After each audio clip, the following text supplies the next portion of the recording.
राधे राधे।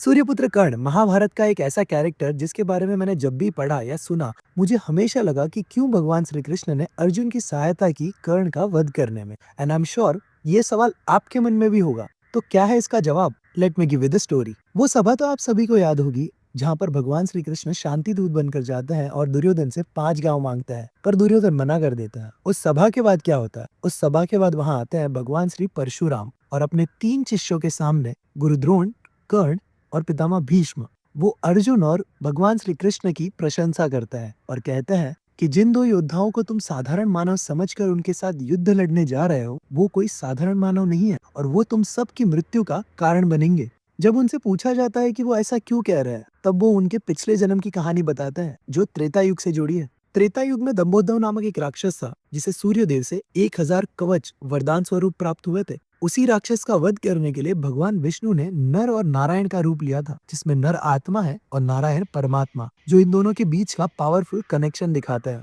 वे दोनों इस राक्षस से युद्ध करते हैं और इसके 999 कवच काट देते हैं। अंत में वो एक कवच के साथ सूर्यदेव की शरण में चले जाता है। तब नर नारायण सूर्यदेव को भी एक श्राप दे देते हैं, जिसकी वजह से उन्हें द्वापर युग में वापस जन्म लेना पड़ेगा। फास्ट फॉरवर्ड टू द्वापर युग, वो राक्षस और कोई नहीं कर्ण है और नर नारायण के रूप में स्वयं अर्जुन और भगवान श्री कृष्ण है। इसीलिए कर्ण की नियति थी भगवान परशुराम का श्राप, इंद्रदेव का कवच ले लेना और अर्जुन द्वारा उनका वध होना।